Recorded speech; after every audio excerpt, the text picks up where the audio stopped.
Bonjour à tous. Alors comme vous avez pu le lire dans le titre, on va parler de rats et de cailles. Alors, me concernant, j'ai eu de gros problèmes avec ces rongeurs. J'ai perdu, sur mes 12 cailles, j'en ai perdu 8. Voilà, dû aux rats. Alors j'avais jamais eu de problème avec les rats depuis 2 ans. D'ailleurs, j'en avais pas dans le secteur. J'en avais dans le fond du jardin, côté composteur, et ça s'était pas étendu en fait. Et puis vu que j'avais de sacrées protections, en fait les protections c'était surtout pour les fouines et éventuellement les renards. Je m'attendais pas à ce qu'un rat puisse me tuer en fait mes cailles. Et jusqu'au jour où c'est arrivé. En fait, fin de journée, je vais voir mes cailles et qu'est-ce que je vois? Une caille, la tête en bas, les pattes en l'air, dans le sable. Donc je l'enlève, je vois un trou énorme. Enfin énorme, assez pour passer le point. Donc là, on voit pas hein, parce que j'ai réagi entre temps et voilà, avec l'émotion, j'ai pas eu le réflexe de prendre la caméra et pouvoir filmer. Donc j'ai rebouché hein, évidemment. Et en fait, le rat a réussi à bouffer le grillage. Alors moi, ce que je pense, c'est que il a gratté le plastique et avec le temps, ça a rouillé et il a pu se faufiler. C'est pour ça qu'il faut surtout ne jamais sous-estimer un rat. Parce qu'en fait, un rat, c'est très malin. Il arrivera toujours à trouver une solution pour passer si vous ne faites pas le nécessaire, quoi. En fait, moi, ce que j'avais fait, c'était pas assez, tout simplement. Donc, pour en revenir en fait au trou, donc en fait, il était passé, voilà. Donc, ce que j'ai fait, c'est que j'ai réagi. Hein, j'ai enlevé tout le sable.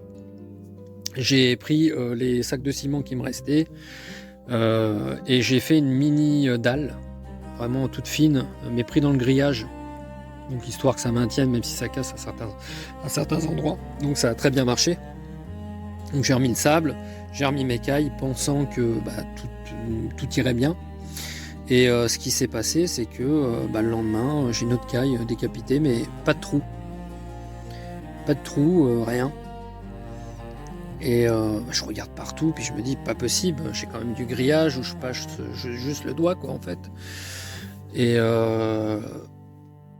Et puis voilà, donc je fais le tour et tout, j'essaie de trouver en me disant mais c'est pas possible quoi. Pourtant il y a des endroits où il pourrait éventuellement passer, mais bon je m'imagine pas une grosse bête quoi, une petite, je me dis c'est pas possible, elles se sont pas mangées entre eux.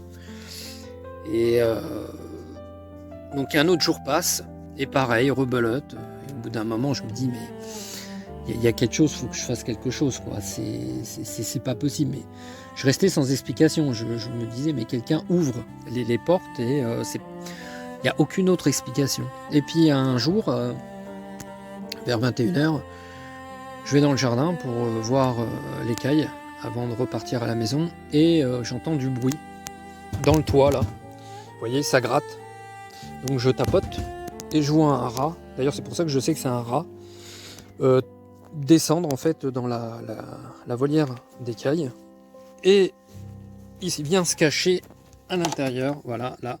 Donc je soulève, je le vois, il me voit. Qu'est-ce que je fais? Je descends tout doucement, voilà le couvercle, je vais chercher un gant pour espérer le rattraper. Malheureusement, le rat est malin, il a commencé à se sauver et je l'ai vu sortir, heureusement d'ailleurs, de là. Donc entre le bois et la ferraille. Donc, alors, vous voyez un morceau de bois parce que je l'ai rajouté. Hein. Alors comme ça, on pourrait dire, bon, effectivement, s'il n'y a pas le morceau de bois, il peut passer. Mais en dessous, j'ai ce qu'on appelle la canisse. Vous savez, c'est une sorte de paillage pour utiliser comme brise-vue, quoi. En fait, et c'était un morceau qui me restait. Et c'était à l'époque, avant d'avoir le toit, donc je l'avais mis, puis je l'avais laissé. Donc il y a quand même une sacrée épaisseur. Donc il avait réussi à se faufiler. Et vous voyez à grimper le long du grillage. Hein. Donc le rat, à ce qui paraît, ils n'ont pas une bonne vision, mais il est quand même très malin parce qu'il a quand même réussi à passer. Hein. Voilà. Et après avoir fait ça, je me suis dit, c'est pas possible. J'ai eu tellement confiance en moi, en fait, que j'ai relaissé les cailles. Et il y avait un morceau que j'avais pas vu. Et en fait, vous voyez, il y a un rajout de grillage, il y avait juste un petit bout, voilà, et le rat avait réussi à passer. Voilà, donc c'est pour ça, quand je vous dis, il faut faire attention, ces bestioles-là, il faut se mettre dans la tête comme si c'était un rongeur avec un cerveau d'humain, quoi. C'est super malin, il faut vraiment prendre mais le maximum de précautions, vraiment de précautions. Si vous voyez un trou dans le sol à côté, apprêtez-vous à justement à avoir une visite. Hein, si c'est pas une taupe, c'est un rat. Voilà, donc alors ce que je vais faire, c'est que je vais casser le sol là. Enfin, je vais enlever les morceaux de ciment que j'ai posés. Et je vais disposer des briques que je vais sceller, mais des briques avec des alvéoles. Vous voyez, pas les briques pleines, mais les briques avec des trous, de façon à ce que ça soit respirant. Donc là, ils ne pourront évidemment pas passer. Donc je veux vraiment faire quelque chose, mais vraiment béton. Enfin, quand je dis béton, pas du béton, hein, mais de la brique. Parce qu'il faut que ça soit respirant. Et je ferai une petite vidéo là-dessus, hein, pour vous faire voir un petit peu. Et après avoir mis la brique, je remettrai du sable par-dessus, de façon à ce que ça soit confortable pour l'écaille. Et puis, je sais pas, j'essaierai de rajouter peut-être des renforts supplémentaires à certains endroits. Et je vérifierai tout le temps, s'il n'y a pas de faiblesse au niveau des grillages. Voilà.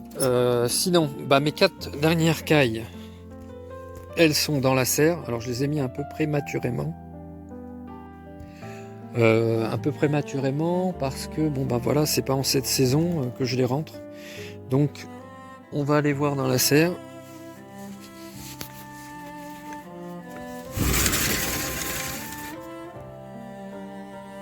Alors voilà. Donc comme vous pouvez le constater, des pieds de tomates. Alors il m'en reste quelques-uns, hein, parce qu'il y avait des tomates qui étaient un petit peu orangées, donc on s'est dit tiens, on va aller jusqu'au bout, on va les laisser mûrir. J'ai rajouté, en fait j'ai tondu le gazon, donc j'ai mis le gazon tondu au sol pour remplacer la paille, parce qu'il fait encore assez chaud. Si je mets de la paille, il va y avoir des petits poux rouges qui vont s'y mettre, qui vont s'y loger, donc c'est pas bon.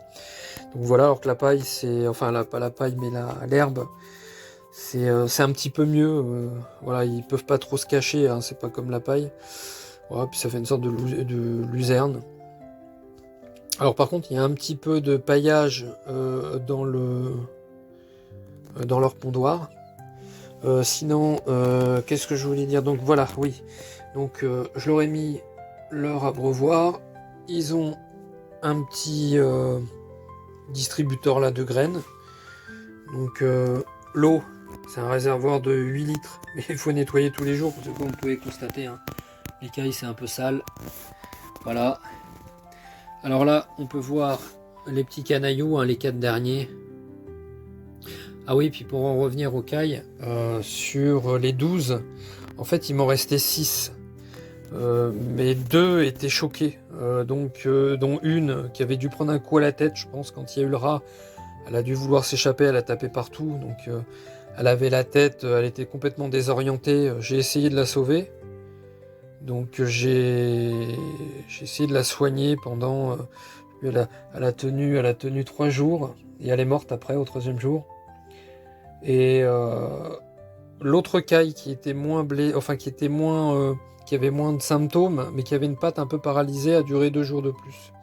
Et elle est décédée après. Voilà, donc il me reste 4 canailloux. Normalement, je dois en récupérer 8 chez l'éleveur mi-octobre. Voilà. Alors que je vous explique, donc là, les cailles, elles sont dans la serre, mais la journée. Parce que le soir, c'est dans la cage à mimine, là. Et je les rentre à la maison, et je les mets dans une cage intérieure à la maison. Qui fait à peu près la moitié de leur volière extérieure.